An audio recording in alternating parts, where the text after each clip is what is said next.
I am going to turn it over to two of our attorneys from our Winter Springs, Orlando area office. We have Alan Schwartzseid. We have Charles Nix. Alan is going to do our introductions. Alan, take it away, my man. All right. Well, thank you everyone for coming today. Looks like we've got already a pretty good turnout. Thank you, Jeff, for the introduction. So, my name is Alan Schwartzside. I'm the managing partner of the Orlando area office of Kaye Rembaum, specifically located in Winter Springs. Chuck is in the office with me. We've also got another couple people, but for now, let's talk about the firm as a whole very quickly. 25 attorneys, all practicing exclusively in community association representation. Eight, including myself, who are board certified specialists in this area of law, another who's board certified in construction. So it really doesn't matter what the issue is. If it pertains to your community, it probably is something we've handled 100 times before. We don't like to push anyone away from attorneys that they're happy with. But if you're dissatisfied with counsel or need a second opinion, or you just don't have an attorney and you want someone that isn't going to charge you an upfront retainer, isn't going to charge you a monthly minimum or an annual fee other than our special collection program, hopefully you'll reach out to myself or to Chuck in the near future. So that's a little bit about the firm. We will have some slides on myself as well as Chuck, and we won't go through any of that information in detail because you'll have that information once you get the slides after the seminar is done. You fill out your survey, that's when you can access those slides directly. So, without further ado, Chuck, if you want to go ahead and take over, give a little bit of an introduction about yourself, that's fine, and then we can get started with the materials themselves.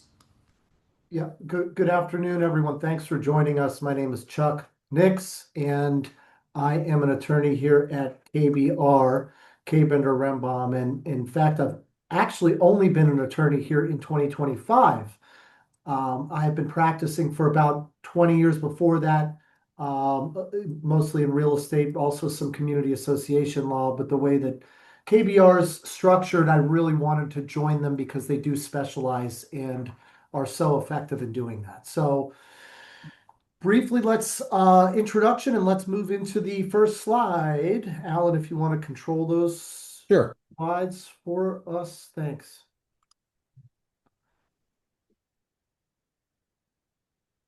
All right. And as I mentioned, we've got a little bit about me and Chuck, and let's go ahead and get started in earnest. Yeah, and this is guest restrictions and screening tenants and new owners. So there's kind of three big buckets there. You've got new potential owners, new potential tenants, and guests of both. Yeah, and what's important to note is the requirement that a lot of these screening restrictions and the ability to control any of these people coming into your community is really going to have to be found within your governing documents. It's not just a board made rule. I think that's the biggest thing that you guys will hear today is you can't just adopt a rule that isn't supported by the governing documents. Chuck? Right. Yeah, so what can we even restrict and why? And just as a quick refresher or summary for those that didn't know, there is a hierarchy of your governing documents that Alan was just talking about. Most of the stuff today you're going to find in the first and fourth there, that in your declaration of condominium or in the rules and regs. The articles and bylaws in today's course really won't apply. However, we'd like to point out that the courts use this hierarchy when interpreting and applying the governing documents. They look at the deck, then the articles, bylaws, and then your rules. And remember, your rules and regulations, they must be reasonable. They must be supported by the deck or the bylaws, and they cannot contradict anything in the governing documents. So, like Alan was just saying, you can't just create a rule tomorrow. And if you think you can, you should talk to counsel quickly first. Okay, let's move into some of the things that we can restrict. You've got your right of approval versus your ROFR, or your right of first refusal. Okay, so the right of approval allows the board to directly approve or disapprove a prospective buyer, tenant, or transfer based on criteria such as background checks, finances, or even interviewing the people. So your right of approval must be contained in the declaration specifically. Typically, we can call them ROAs, or the other ones are ROFRs. An ROA is generally unenforceable as a standalone right for sales as it constitutes an unreasonable restraint on alienation. That is, it's typically unenforceable because it restricts citizens from selling their ability to alienate, sell, or convey their property, which is a violation of our constitutional rights. However, it can be enforceable if the association agrees to provide a substitute purchaser if it disapproves the original applicant. This almost never happens. Alan probably knows more than I do with respect to how often it does happen, just because of his length of time dealing with some of these issues. But I don't think that there's probably ever a time that an association has a willing, ready, and able buyer to step into the place there. Yeah, Chuck, So, the only time we really see that in practice is when the association itself is willing to buy. right.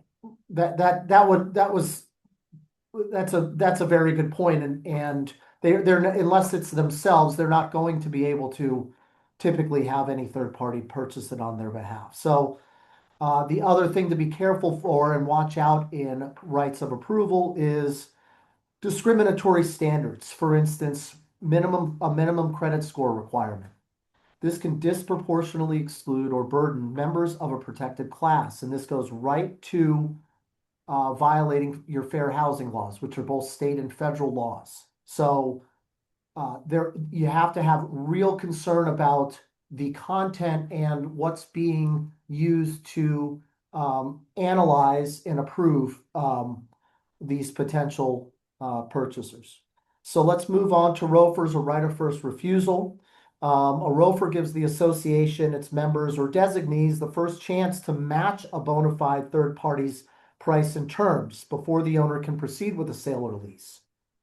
So, and this is both in condominium and under the Condominium Act, which is Chapter 718 of the Florida statutes, and the Florida Homeowners Association Act, which is Chapter 720 of the Florida statutes. Both chapters require associations to disclose any rights of first refusal that they may have in all estoppel certificates, including whether the ROFR has been exercised or not. So a good point to remember about not only that it applies to all potential buyers, but that there are also ongoing obligations of the association if it's included in your governing documents.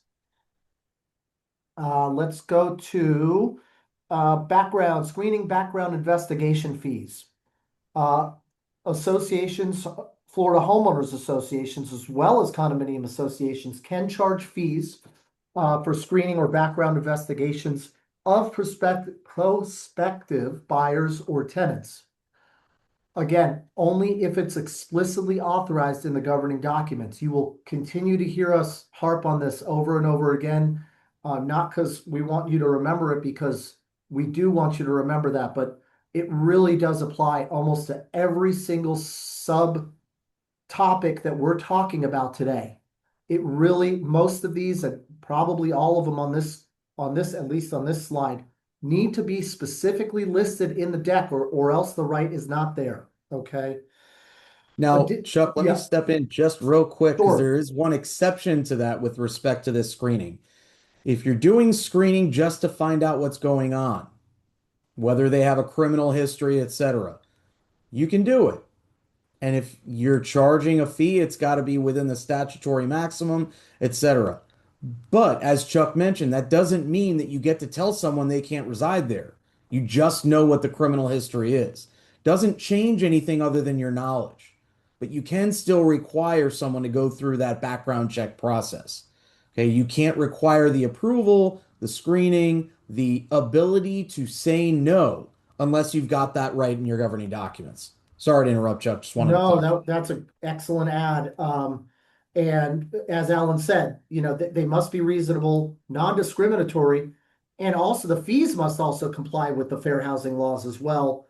Or maybe it's more the background checks themselves. But another interesting point is under the Condominium Act, the Florida Condo Act, condo associations may not charge more than $150 per applicant in connection with the sale, mortgage, lease, sublease, or other transfer of a unit unless the association is required to approve such transfer and a fee for such approval is specifically provided for in the governing documents. Okay. Security deposits for rentals. Associations under 720 and 718 can require tenants to pay a security deposit as part of the rental approvals. But again, shocking, right? Only if explicitly authorized in the governing documents, either the declaration or the bylaws, typically. These deposits protect the association against damage to common areas or property caused by the tenant.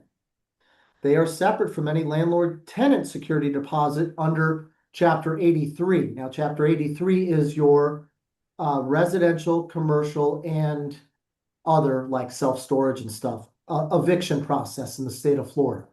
The first part of that chapter is residential. The second part is commercial, which would apply to condominiums. The third part's other, which you'll probably never look at ever in your life, unless you have a self-storage unit. So with the respect to the security deposits, under 718, they are capped at 1 month's rent. Under Chapter 720, the Florida Homeowners Association Act, they must be reasonable and based on the actual risk involved. Typically, I think Alan can confirm, but usually we suggest between $500 and $2,000, something like that. Something that you would see in a normal Chapter 83 residential lease deposit, I think. So Yeah, usually it's going to be 1 to 2 months of rent. yeah, Usually what I typically see. But that might not be relevant to what the association might require as a security deposit, either for a tenant or for someone doing construction in the building, which is a separate issue. But generally speaking, what your goal should not be to have a bunch of money lying around. It should be, if this person causes a problem, we've got the money to fix it. Now, the other important thing to keep in mind is when you get that money, you should also be clarifying who gets it back at the end of that tenancy. Because we have had situations where the association didn't know who to send it to. There's no clarity in the governing documents because there never is. So unless you have something that the person making the payment signs that says who gets the money back when that deposit is made, you might have both sides fighting for that money and saying, I'm entitled to it as the tenant, or no, I'm entitled to it as the owner. And then the association has to file what's called an interpleader lawsuit, deposit the money with the court, and then ask for the fees and costs that you've spent trying to get that money to the court so the judge makes a decision. The other parties fight it out. We get dismissed as a party. It's almost always going to be more that's spent on that lawsuit than what was put in the deposit in the first place. So everyone's out a bunch of money. Instead of just having in the form where that deposit's being made, someone signs off saying, hey, the tenant gets this money back because they're the one that paid it. right. And even with attorney's fees and costs being compensated in these situations, the association's still going to lose. It Right. just is never all captured. You're talking about the time value of money as well. So just some extra other thoughts about that. All right, down payment requirements. Again, both associations, both types of associations, 720 and 718, homeowners and condos, can impose minimum down payment requirements on prospective buyers as part of the transfer approval process, but only again if they are explicitly authorized in the governing documents to do so. And these requirements are typically aimed at ensuring financial stability and reducing foreclosure risks in the community. So there is a underlying larger kind of goal and cause for reason for some of these at least, rather than just being a challenging board. However, they are not mandated by state law and must be reasonable to avoid being deemed an unenforceable restraint on alienation. Again, the owner's right to sell freely that we touched on earlier with the rights of first refusal and the rights to acquire. So I think down payment requirements, let me just make sure I've got that. And then move in, move out deposits. Again, just another reminder, only permitted if explicitly stated in the governing documents. Under the Condominium Act, the Condominium Association may require a prospective tenant to place a security deposit not to exceed 1 month's rent into an escrow account maintained by the association, which deposit shall protect against damage to the common elements or association property. Payment of interest claims against the deposit, refunds, and disputes shall be handled in the same fashion as Part 2, the commercial part of Chapter 83, which is your eviction statute chapter under the statutes. And homeowners associations have more general powers under Chapter 720. You'll find those in Chapter 720, specifically 720 Section 303, just generally to collect reasonable deposits. Reasonable. Yeah, and who decides what's reasonable is whatever judge you get in front of, unfortunately. Right. There's really no Right. definition in the statutes or Nope. case law or anything like that. Okay, next slide, please, sir. All right. Okay, transfer is subject to approval. Arms, so these are, all of the different types of transfers. It's not just a arm's length sale. So arm's length sale is the one that you see all the time. Mr. Smith sells to Mrs. Robinson for market value at $300,000, whatever it is. Okay. If the language in the declaration simply states that the board has the right to approve quote unquote transfers or quote unquote any transfers and does not differentiate or describe the transfers, for instance, an arm's length sale that we just described versus a gift from you to your son, gifting the unit, getting it by inheritance, transfers by operation of law with and those will be more corporate actions. Obviously, if someone's intestate, I guess that would be defined as a transfer by operation of law, or it could be or could not be. I guess that kind of supports what we're trying to say here is that you really, really, really need to review and read, and with your legal counsel, review and read what the declaration says and what exactly it prohibits, the types of transfers, and what it doesn't. If it just says any transfer, is that a arm's length transaction and a gift from mother to daughter or mother to son? In my opinion, it probably shouldn't be, and many boards don't want that to be the case. They don't care that they don't want to restrict those certain types of transfers. So just bringing you, getting you knowledgeable with what to look for, I think is probably the most important thing that Alan and I have to do, but to also to differentiate between some of these ideas and to get you thinking about some of the issues that we see on a daily basis as you read through your governing documents. Both types of associations may require approval for leases, additional occupants, or guests. And this goes down farther into this is the same slide, but a little bit farther down, but must be specifically provided for again in the governing documents. And also I have a be wary of potential FHA violations. Again, I have another comment, which I think we kind of went over, but it's the very similar one down with guests. What types of guests are prohibited under the governing documents? Who qualifies as a guest? Is it a family member, a non-family member? Does it not say? Because having less of a description, I think is, and Alan, maybe you could talk to this a little bit. I think oftentimes having more of a description can be helpful, but it can also kind of pigeonhole you a little bit, versus having very general language could make it difficult to enforce specific things if the board wants. So, Yeah, I think it's more important to have who qualifies as a guest that's allowed to stay for as long as they want. Is there a provision that clarifies, okay, well, anyone that stays for more than 14 days in any, 6-month period is 100% going to be treated as a tenant, even though they're not. And they'll have to go through this application process. They'll have to do X, Y, Z. When it comes to the transfers, same deal. Are we looking at a situation where someone is actually coming to visit short term? Or are we looking at a situation where someone's going to say, well, I don't have a lease, but my cousin's coming to stay with me for 6 months. Do I care whether that's your cousin or someone that should be paying you because they're staying with you for six Right. months and is now, importantly for purposes of this discussion, a resident of the community for that entire time?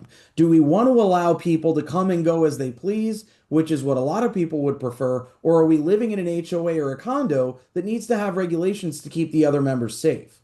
I don't know about you, but if I was in an apartment complex and I had some random people coming in that weren't vetted in any way, shape, or form, I would not be thrilled that that was my neighbor that had someone coming and staying with them for 6 months.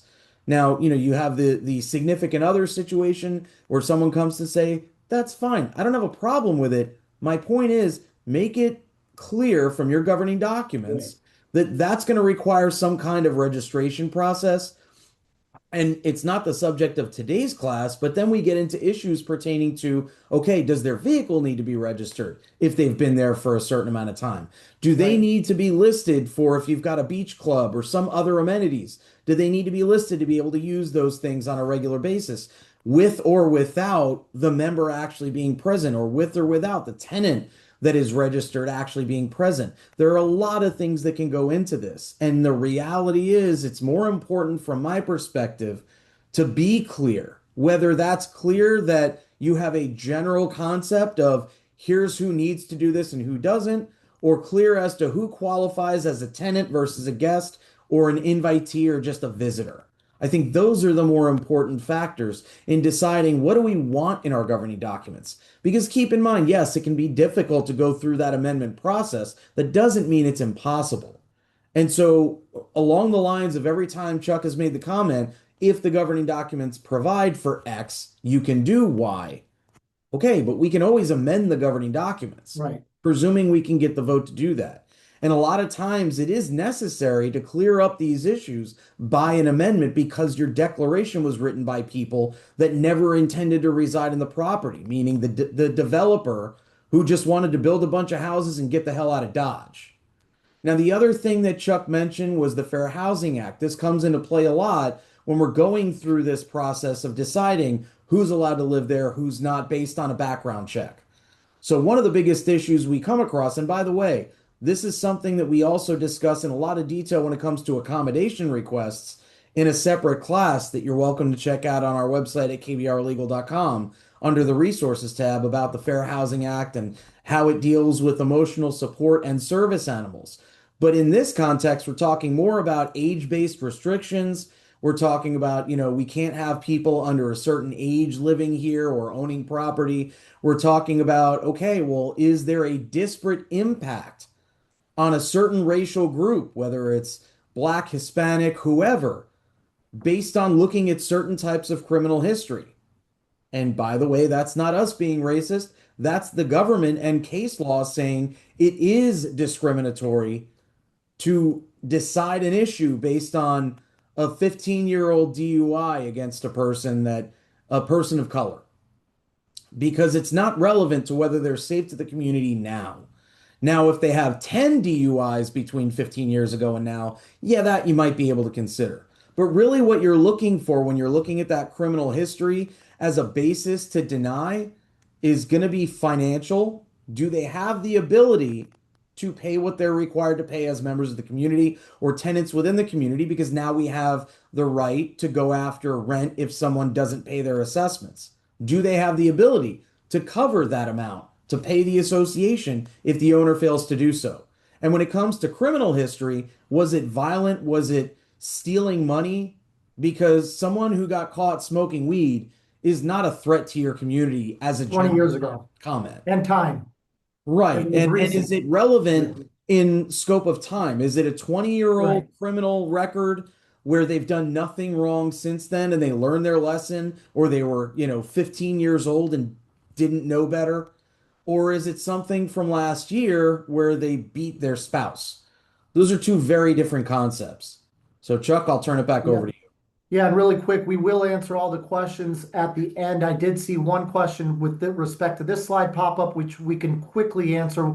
A quick claim deed is, for purposes of this presentation, warranty deeds and quick claim deeds they're all deeds. And so they're all going to go under the sale. A quick claim deed just means that the seller's not warranting any of the prior owner's um, ability to convey clean title, basically. It's just quit claiming what the current owner owns and is not warranting any of the history of the title versus a warranty deed.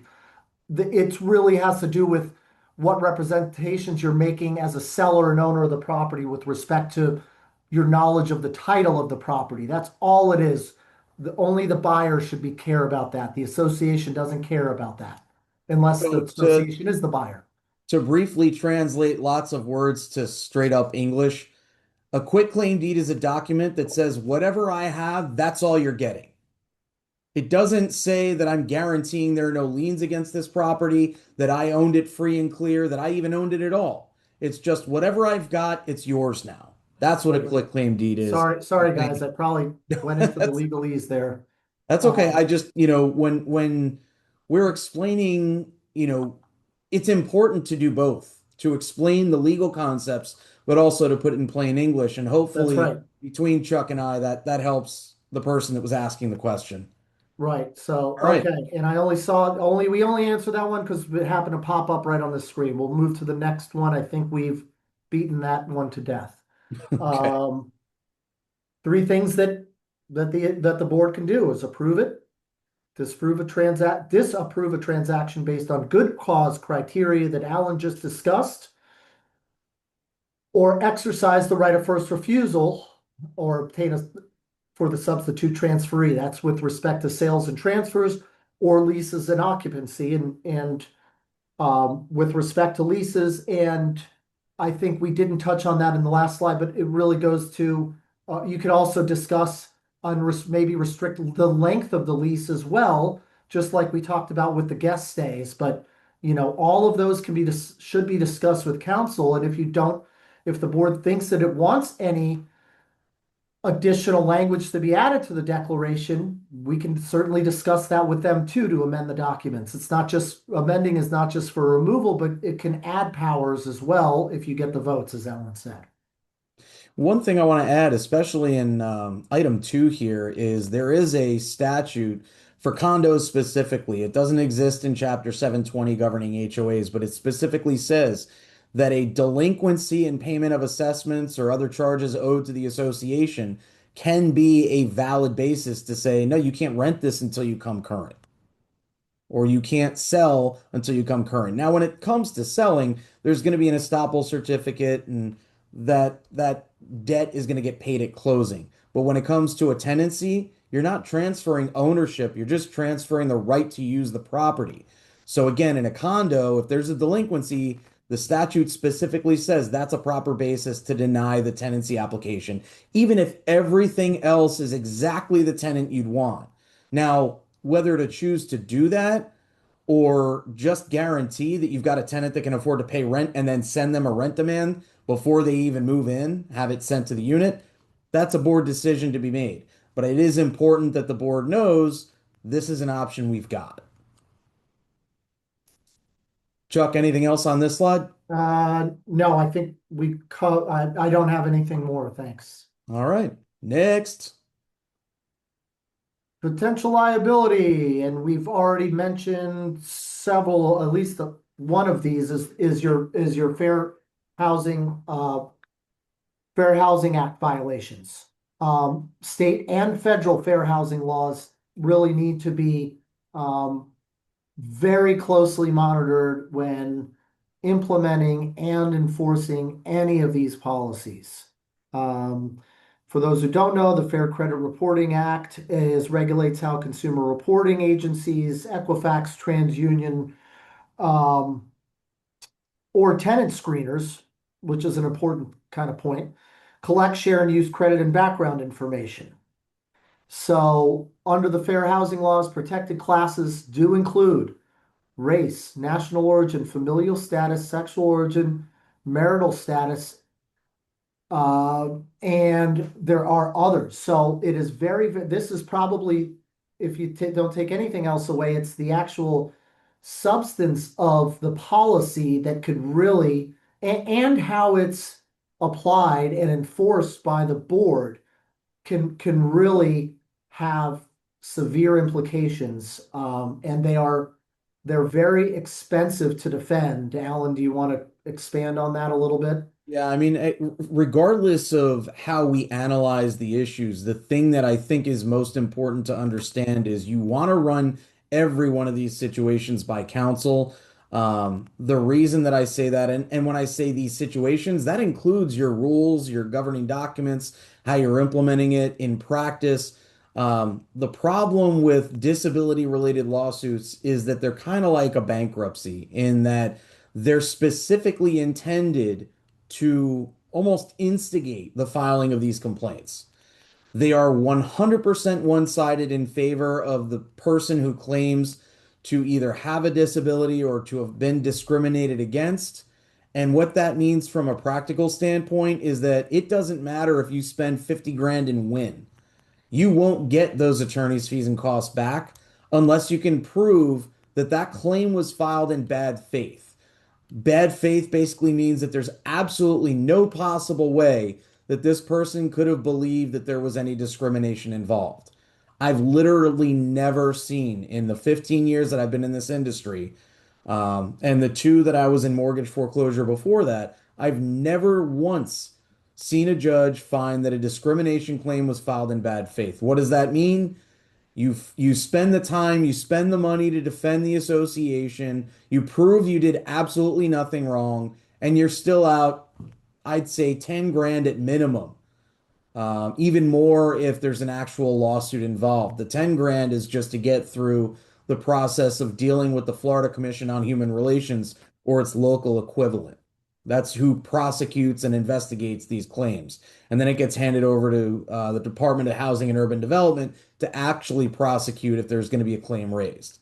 So bottom line, just avoid the discrimination claims by having your attorney take a close look at what your policies are. If you're using one of these credit reporting or these criminal reporting companies to make a decision of whether to approve or reject without it actually going to the board, make sure that your criteria that that company is looking at are actually compliant with the Fair Housing Act. And other than that, just be very careful when it comes to fair housing issues because, listen, there is an interactive process that needs to be gone through. It's not just you're rejected, and it can become a big pain and a very big hassle administratively and expense related. So just be careful with it is really what it comes down to. And then with respect to fair credit reporting, keep in mind that one of the items that is not subject to a records inspection is any information obtained in connection with the sale or lease or transfer of a property in a condo or an HOA. So where we talk about the Fair Credit Reporting Act, there's not going to be the excuse, oh, we gave it to them because they submitted a records inspection request. That works with an individual unit or lot's ledger. Okay, that's how you get away from FDCPA issues is we got a records inspection request. There's no exemption for producing that information. We had to do it. That's not going to be the case, and it's not going to provide a defense if you give out this information that you obtained in connection with the sale, lease, or transfer of one of these lots or units in your community. Chuck, what else do you have? I think that was it. Just the middle comment. I think we blushed over. It's only to remind everyone, and this is a small but important reminder that let's assume the board has done everything proper in following all of its procedures in the declaration for, say, denial of a tenant based on whatever, a background check. If there are notification requirements in all of the governing documents. So it may say you must notify the owner of that rejection within X days or whatever. And if you don't do that, then they have a very good argument that the board actually didn't successfully navigate the requirements of the declaration. So again, minor, but it's really important to make sure that all of the rules and regs of the deck are followed, including notice requirements, if any. Yeah, I mean, it's minor until you screw it up, is the reality. It's Right. a minor issue to review it, but make sure that you're aware of these requirements the second you get one of these requests in, because you might be on the clock immediately. And some of them I've seen are, you get a week to decide. Now, it may take a couple days just to get that background check back. So understand, Chuck is absolutely right. You got to be very safe and very cautious to know what timeline do we actually have to work with here. Speaking of which, it's 12:36, so we'll move along. Yeah, guess, and we're getting there, so we should have plenty of time for questions too. So, guest occupancy, um, under the both chapters, chapter 718 and 720, associations cannot impose blanket bans on guests, but they can regulate them through their governing documents to maintain community standards. Rules must be reasonable, non-discriminatory, complying with the Fair Housing Act, which protects familial status, and not contradict higher documents such as the declaration if your rules are incorporated into documents lower in the hierarchy. Um, there are no strict statutory limits on duration or numbers of guests. The documents will govern. Um, guests, there's an important distinction that we make that guests differ from family members, and based on protected from restrictions. Typically, family members are protected from guest restrictions, and tenants, who may require screening and approval versus guests. Under the Condominium Act, the bylaws or rules can limit the guest numbers. So, for instance, 2 to 4 guests per unit, as well as the duration. Alan mentioned it earlier, like 30 days, less than 30 days without board approval, something like that. But it must align with the declaration, of course. There is no unreasonable and yeah, unreasonable rules obviously will be likely to be found unenforceable. That applies to any unreasonable rule for any subject. Um, Additionally, an association may suspend for a reasonable period of time the right of a unit owner or its guest or their guest to use the common elements or other association property for failure to comply with any provision of the deck, the bylaws, or the rules.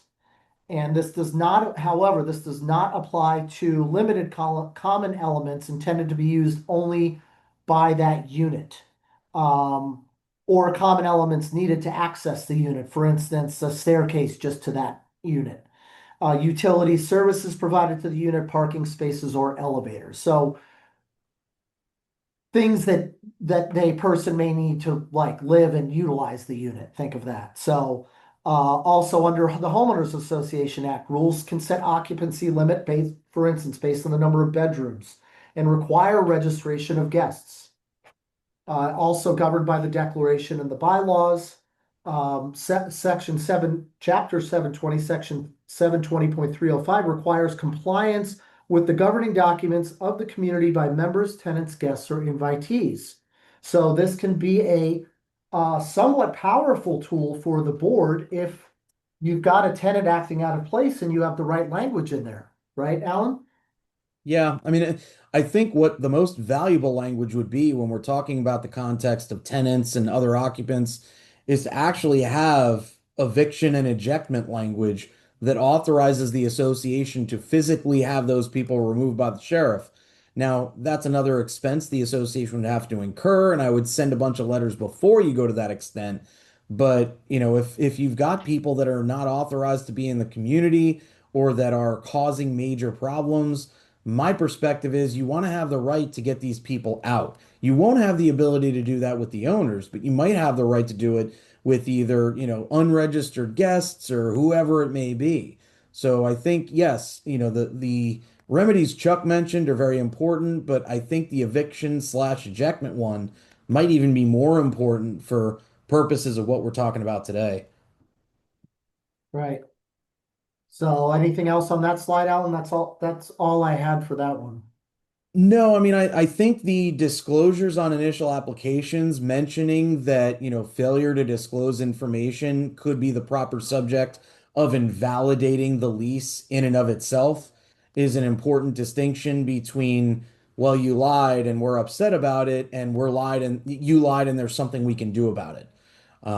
So I think occupancy limitations, the number of people that are allowed to reside in a unit. Keep in mind, there is guidance from HUD that anything that is two or more should be just fine, where you are saying you can't have more than two people residing in the any number of rooms in the community, not the number of rooms in the entire unit, but let's say we have a three-bedroom, you can cap it at six people residing there because we have come across situations where you had 10 people living in a two-bedroom, and because the governing documents didn't say that they could limit the amount of people residing in each bedroom, there was really not a lot that we could do other than enforce other violations.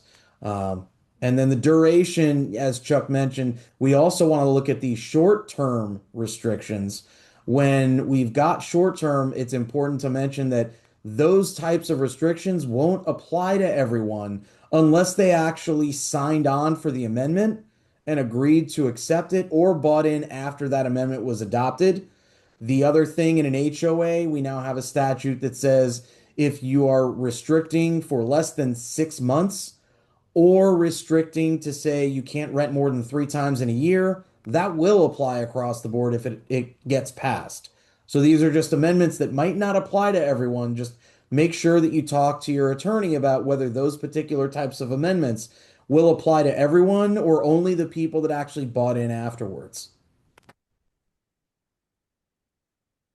All right, and these are just some tools you can use, practical considerations when you're considering, what are our restrictions actually going to look like? What are our rules going to look like?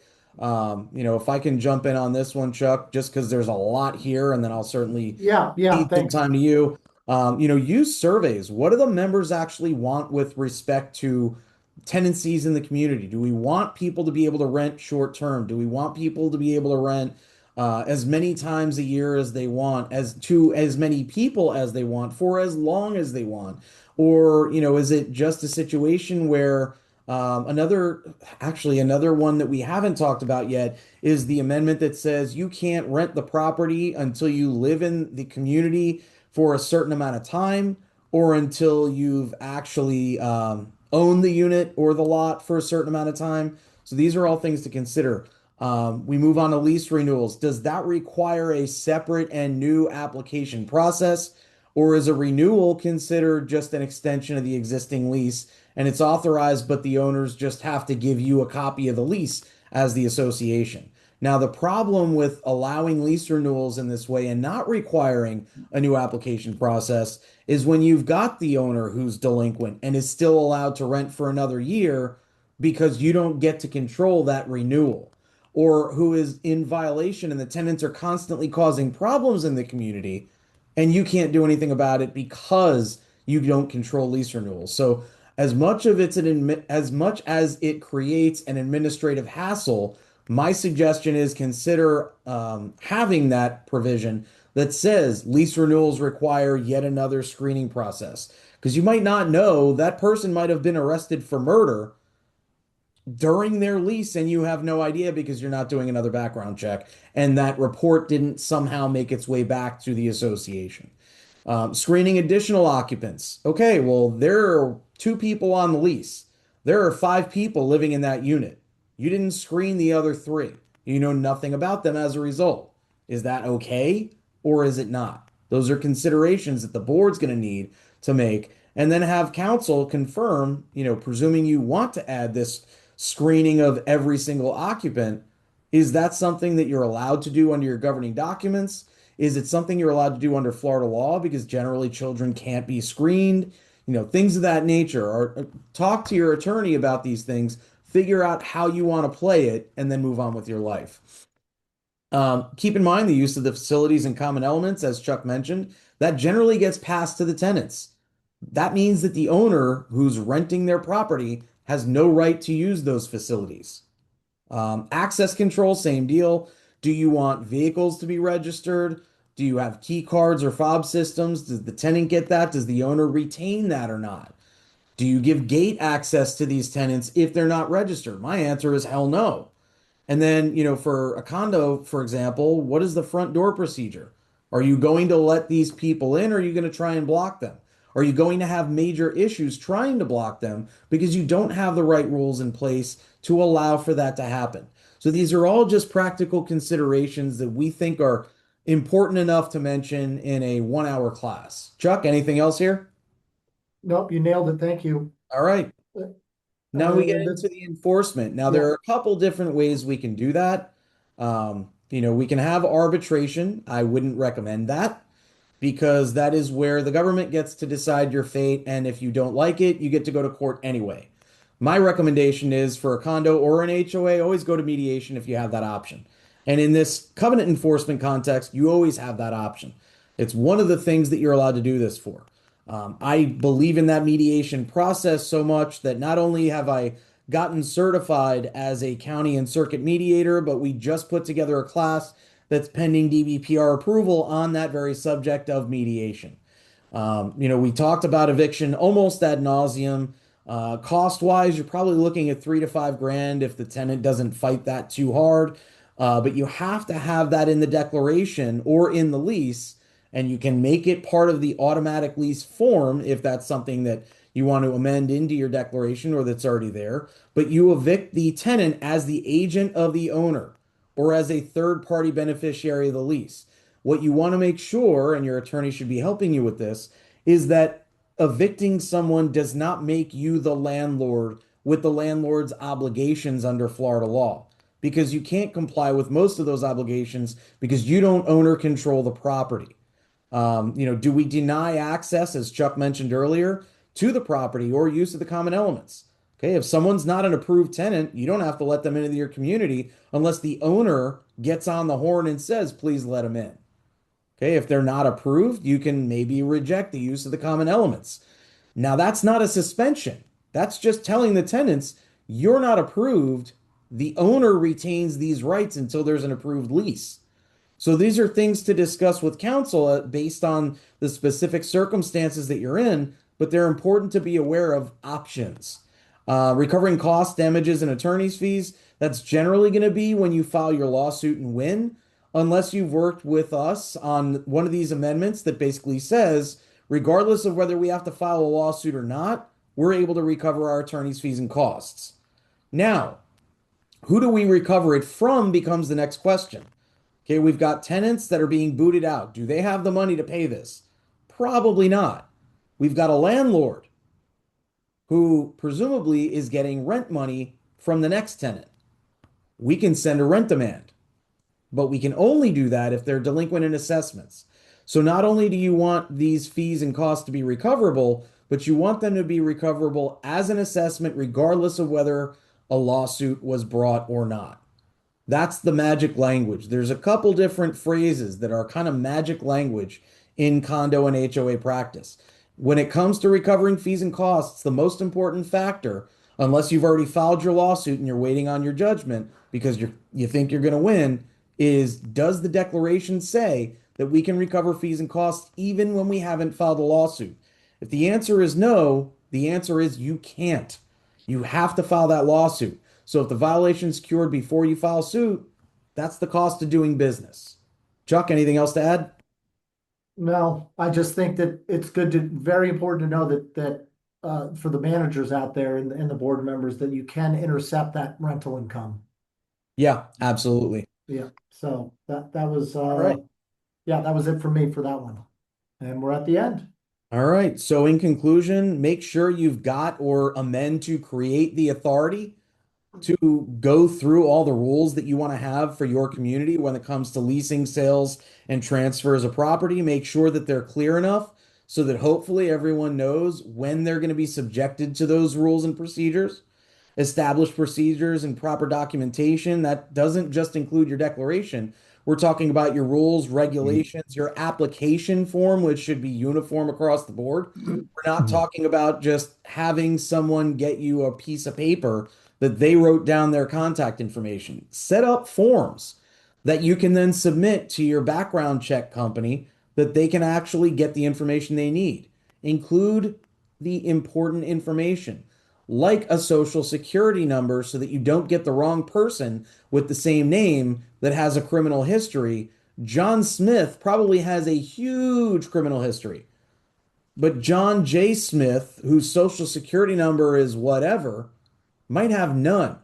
And if you wrongfully accuse someone of having that criminal history, you're probably going to be okay. But why take the risk that someone comes after you for tanking that rental or that sale because you improperly rejected that tenant or that buyer?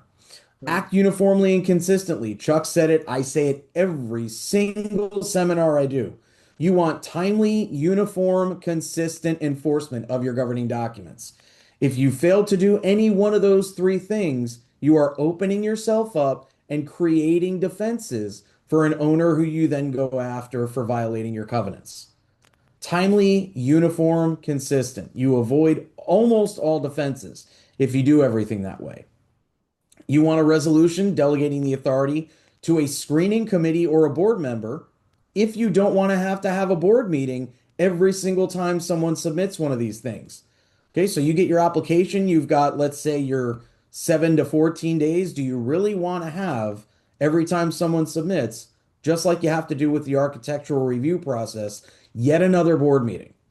Okay, now I fully acknowledge you've got a committee that's doing the architectural review, but do you really want to set up a board meeting or do you want to delegate that authority to some committee that makes the decision based on very clear criteria and doesn't really have any latitude to say yes or no unless there's a really good reason to change from what's in there? And at that point, then it comes back to the board.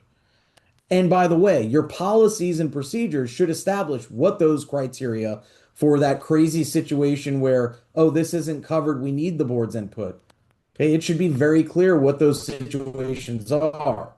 Finally, you want to understand the purpose and extent of what authority you have under your governing documents.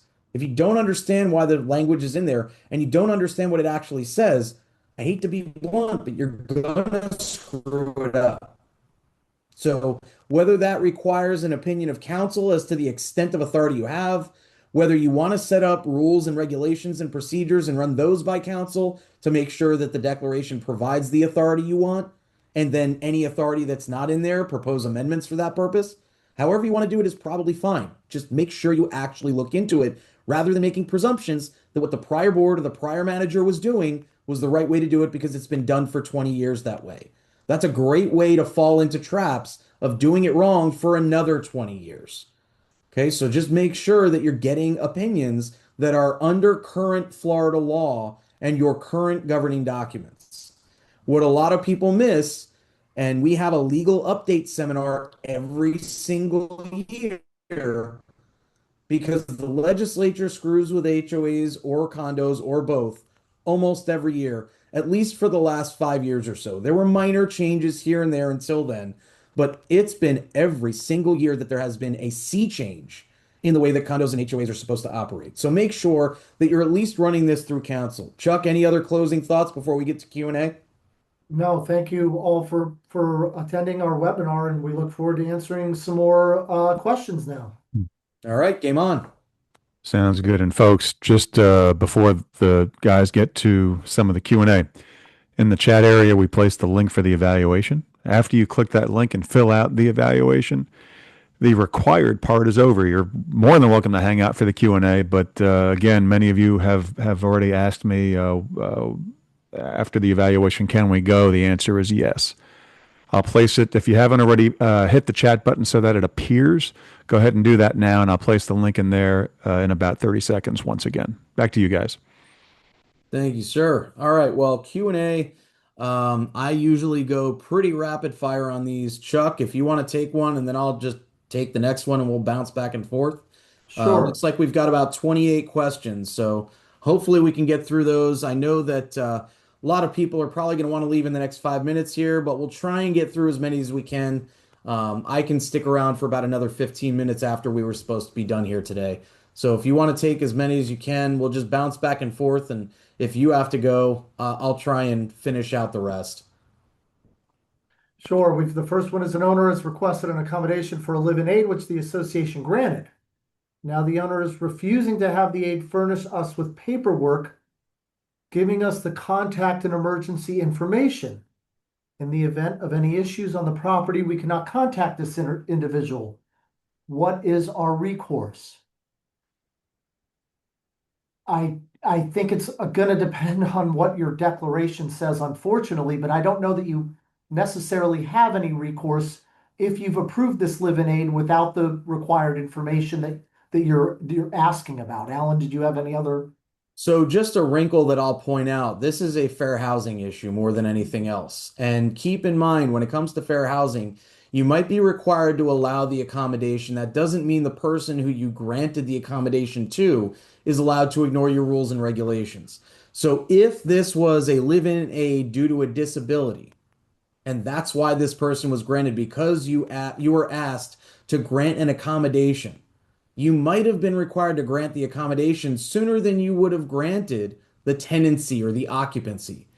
So generally what Chuck is saying, I would totally agree with, but if this is okay, well, they're living in the unit so that they can take care of this disabled person, we had to grant the occupancy temporarily to allow the live-in aid, to allow this person the same enjoyment of the property as everyone else.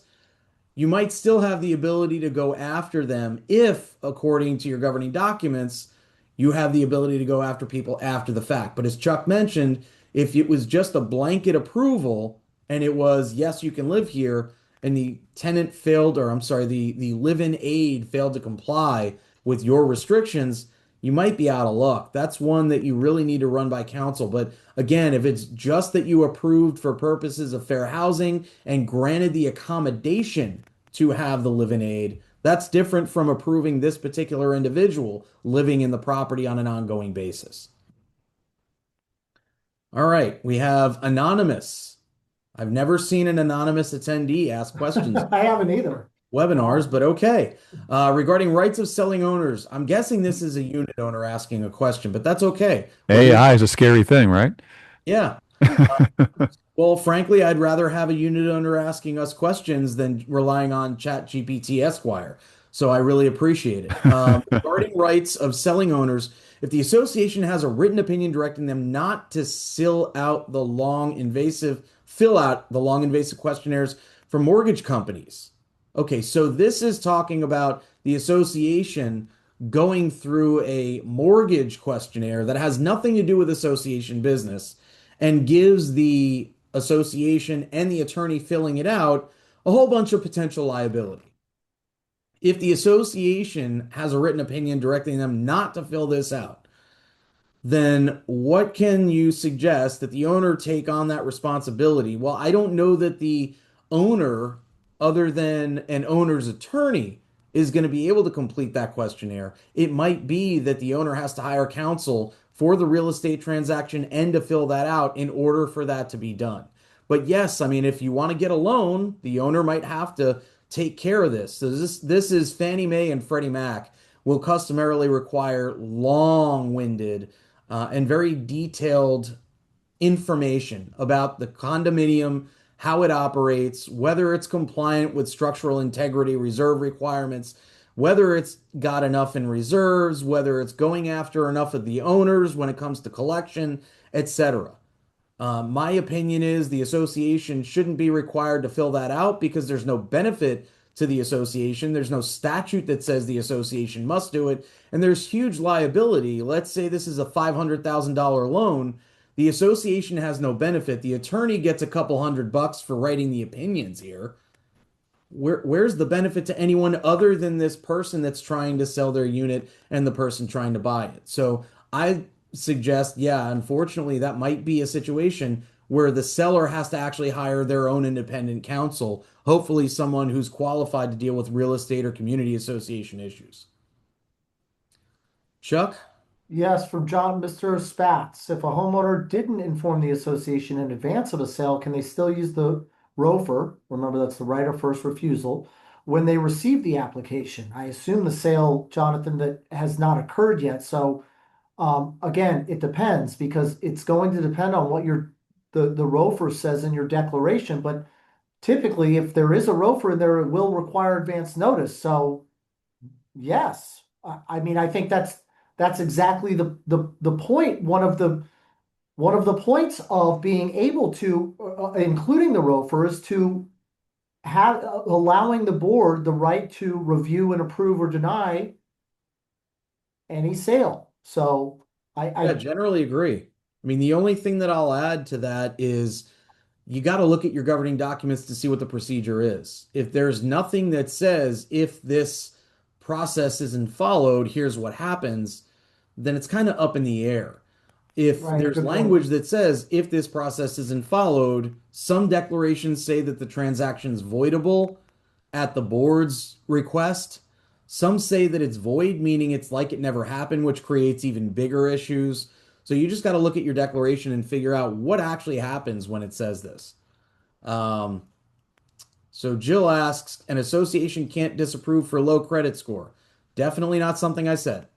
Um, you just got to be careful with it. If you're going to disapprove for a low credit score, do you actually require payment of any amounts? Are your assessments, $20 a month or are they 2,000? What's a reasonable credit score for the quality of services and the quality of maintenance that are provided by the association? You definitely can disapprove for a low credit score, but it's really more important than just looking at the credit score. Let's say someone has 20 million in the bank and they've got no credit because they've never needed a loan because they had a trust that was provided by their parents. Is that person unable to pay their debts? I'm pretty sure they're going to be okay in a condo that charges $150 a month to take care of that condo unit and take care of whatever they're going to owe the association. So I wouldn't recommend relying exclusively on a low credit score to disapprove an application. You need to look at the totality of circumstances. Chuck? Gina asked that Gina stated that an attorney at a class said that if there is a felony conviction that is with violence, we can deny. Now, for a lot of these questions, ladies and gentlemen, they're all going to be very factually specific. So, I mean, you can really deny for any crime, but please note that we're trying to avoid you getting in trouble. If this is a felony conviction with violence that occurred when the gentleman was 18 and he's now 70, I just don't know that there's a hard and fast rule like that. Alan, any Yeah, thoughts I on that? agree. If it's not fairly recent, it really shouldn't be considered. And I'm I glad that you mean, take multiple classes because if the attorney said that if there's any felony conviction regarding and it says that it's with violence, you can deny. I don't agree with that general statement. If it's a felony that is recent that talks about violence or theft, yeah, okay, totally agreed. But as Chuck mentioned, if it's 50 years old, even 15 years old, there's yeah, there's a rehabilitation process under the law for a reason. You may not agree with it, and frankly, in many instances, I don't either. But it's not a political issue, it's a legal issue. that's And right. there are cases, um, you know, precedent in Florida and nationwide that explicitly say that denying someone's application for tenancy or to purchase based on a felony conviction that bears nothing whatsoever on whether or not the community is safe, it shouldn't be considered, or at least it shouldn't be the sole determining factor. So, Chuck, I'm with you. Andrea asks, can the management company charge the background fee if the governing documents dictate? Yes, they can also charge that background fee if their management contract dictates it. But in reality, that background check fee is going to go towards the actual cost of doing the background check itself. Chuck? Nona asks, our documents state that a rental applicant must have a satisfactory credit score. We've used 620 as the minimum. Um, Currently a satisfactory, according to Google, it's 670. Are we okay using 620? And do we have a legal right to deny approval? Yes, again, I think Alan covered part of this with another response. It depends on your community, but yes, in fact, I would argue that you're using a more expanded and more inclusionary zoning score than if you're showing, if society says 670 is the median and you're using 620, then I would say that you're being even more inclusive, right, Alan? No? Yeah, I mean, you're not going to get yourself in trouble other than the fact that you might have a larger likelihood that this person doesn't have the funds to cover your rent demand letter that might go out. So Nothing wrong with a lower credit score. It would be if you're requiring an 800 credit score Right. in a community where, the rental is $1,000 a month and the assessments are only $100 a month. I mean, you get that Yes. rent, it's covering 10 months worth.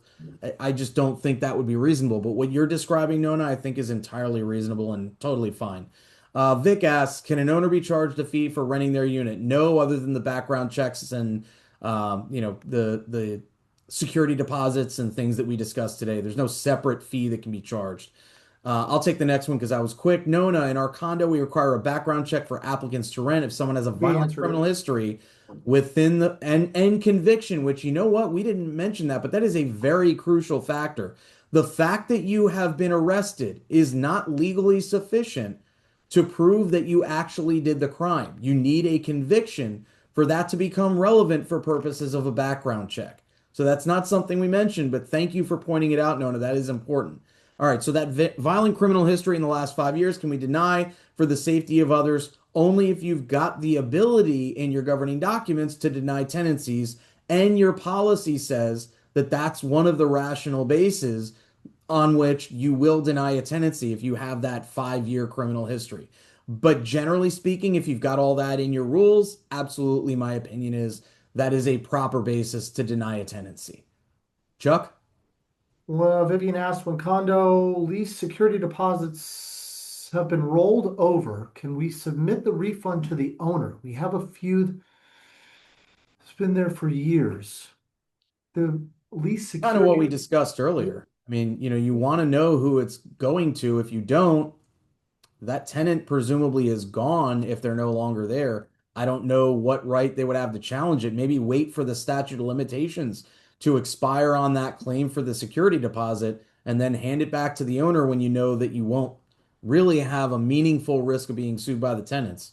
And Chuck, sorry to step in. I'll let you take the next one, but no, no, no, you were better off at answering that one anyway. The that's next kind of what I one figured. All right, from, so you're up. from Tamra, in a 55 plus community, what about buyers that are 55 plus, but allowing their adult children to occupy the home? We've kind of dealt with this in a different context. First, it'll depend on your documents, but please note, Tamara, that ownership and residency are two different things with respect to 55 plus community. I don't know that it is illegal if the owners are 55 plus to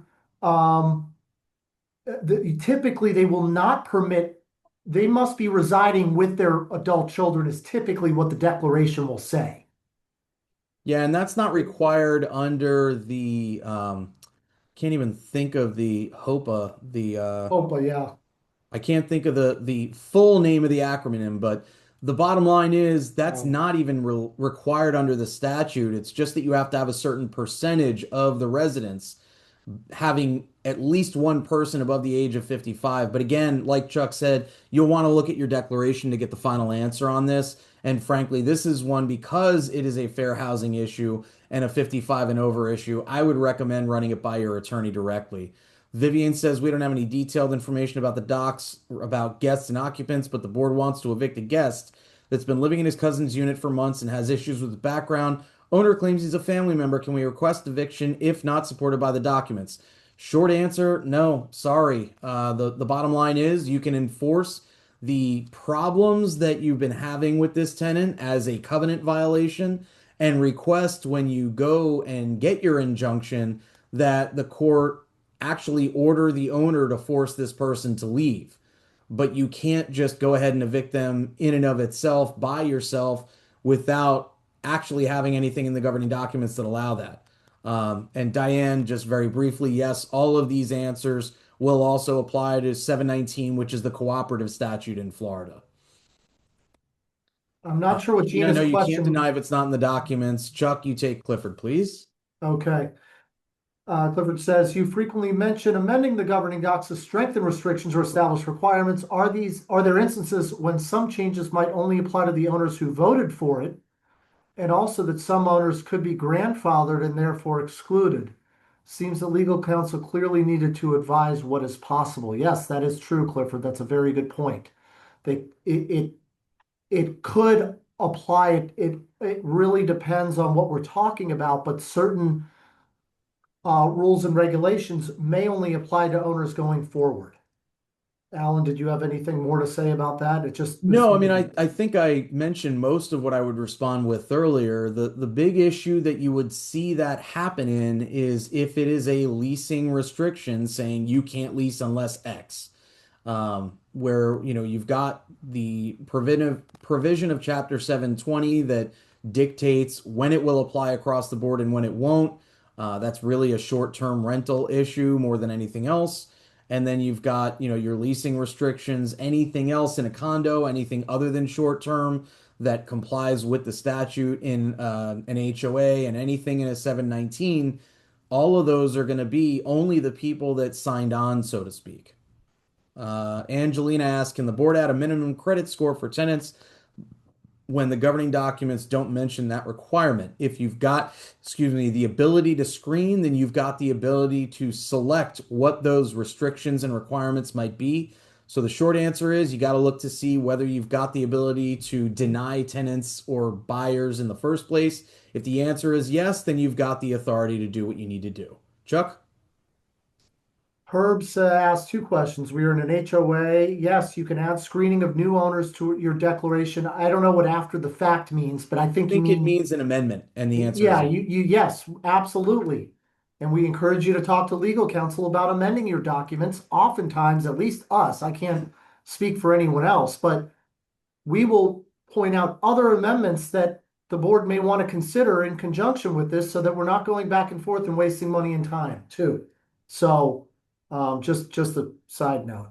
Yeah, and What two and different ways to do that, Chuck. One yeah, is we actually go through your entire set of governing documents and just charge, a cap of $5,500 to give you about a 20-page opinion on all the things that are probably outdated or would be beneficial to change. The other is you can attend our governing document amendments class and get like my top 20 list at no charge. So anyway, sorry, Chuck, I yeah, that's all right. interrupted No, that's halfway great through. info. And who does the actual screening and background checks? I'd recommend that if you have a management company that it do that, but it's really only going to be through uh, third party companies. It's really not any of the people that you mentioned. It should be a background check company providing that information to your manager is the way I'd answer that if you have a manager, if you are Yeah. one. The thing to keep in mind there is if you're going to do it just by the manager and not have the board make the decision, what you really need is an objective set of criteria that says anyone that meets or doesn't meet this requirement will be approved or rejected, respectively. That way, you delegate to the manager the ability to decide on all of these things. All right, well, we're at 114. I'm going to try and blitz through as many of these as I can. Sorry, Chuck, but No, I'll stay with you. sometimes I'm able to just get them done real quick. Jeff, No, please do. That's when good. it's time to cut us off, you let us know, buddy. Um, We're going to stop at the one that's time stamped 12:50. all right, I heard 1250 something. So There were yeah, we'll do two timestamp 12:54 your time. So go ahead. You can that. Okay. go now and stop at John Molina's at 12:54. Okay, perfect. All right. If the condo documents don't allow the association to charge for screening, can management charge that fee, keep it, and send screening to the board for approval or denial? Or does the association pay for that screening since it's not in the bylaws? You would want to create a rule that allows for the screening, but when it comes to approval or denial, if it's not in your governing documents, you do not have that right. Now, if you've got the right in your governing documents to approve or deny, but not to charge for the screening, you've got a statutory right to charge for it as long as your management contract or some other rule of the association allows for you to charge the actual cost to the owners. Rodney asks, please discuss what you mentioned about the difference between family members and guests. We're gated and even limit family member guest passes if they don't live here. Unfortunately, Rodney, that's going to come down to what's in your governing documents. They're going to define what qualifies as a family member or a guest or a tenant. Or not at all. It may not Right. say It any of might it. not define anything at all. So you really need to have your attorney give you an interpretation of what your governing documents qualify as a tenant, an invitee, a guest, a family member, and what each one of those categories actually means for the community. And maybe you amend them to include those then. Right. And You how might long want the to clear guest that up. pass is allowed to be for. Right. You might want to clear all those things up through an amendment. Deborah, good to hear from you. So if the tenants are not in compliance, amenities can be suspended. Yes. And I am surprised you're asking that question because we've done that together in the past. Ken asks, how far does immediate family go? Siblings, cousins? Same answer I gave a moment ago. Whatever's in your governing documents, that's how it's defined. Amir asks, where does the guest parking fall? Is this something the association can use against a delinquent owner or a tenant? You can't restrict the ability to park, but you can restrict special spots as long as they're not limited common elements of that unit or HOA lot. So you can say you need to park in a different area. You can't say you're not allowed to park in your assigned parking spot. Christine asks, is there a definition of immediate family for guests and/or tenants? Yes, it's in your governing documents or it doesn't exist. Gina asks, when a change in an amendment happens, does it apply to all unless the amendment lists grandfathering, or if you don't vote, you're excluded? We went through that during the Q&A, so I'm not going to duplicate. Sorry. Anthony asks, our attorney advised to add an amendment so that the owner's responsible for the attorney fees included beginning pre-suit and ongoing, but we aren't sure we have enough involvement to vote and achieve the 2/3 majority needed. Any insight on that? Not at all the subject of this class, but my insight is try getting proxies if your governing documents allow that so that multiple people can vote that wouldn't otherwise show up, and try and use electronic voting.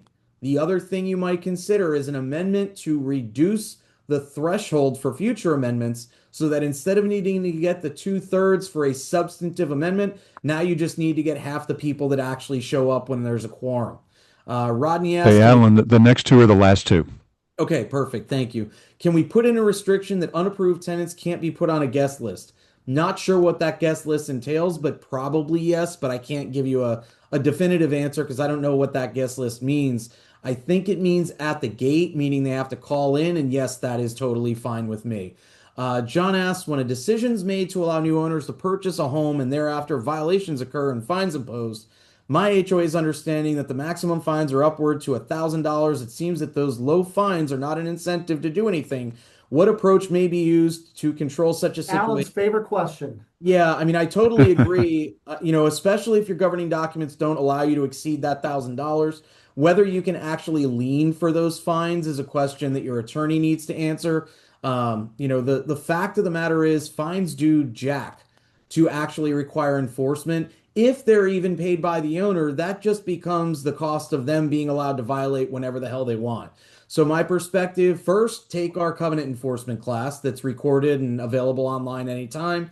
But second, start using your attorney to do real enforcement and either seek an injunction, or you might consider, if your governing documents allow it and it's a rather innocuous violation like weeds in the driveway or something like that, using self-help so that you actually get it cured rather than just slapping someone on the wrist. And Jeff, leave it up to you and Chuck, but I do want to thank both of you for your help today. I think you both did a great job, except Jeff. He was okay. But thank you both so much for your help. Thank you, as always, to everyone that attended today. Hopefully, you got a lot out of it. And Thank you. Take our amendments webinar too. Yeah. And feel free to reach out. My email's here. I'm on LinkedIn posting fairly regularly. You'll see both mine and Chuck's email addresses right on screen. But if you need anything, and especially if you're not satisfied or you need new counsel, please reach out. We'll be happy to talk to you. And be sure when you see the three of us the next time, ask who wanted bowling this Friday, okay? And it'll be Jeff, by the way. Yes, I'm sure. All right, guys. Thank you both. Thanks, sir. Excellent job as usual.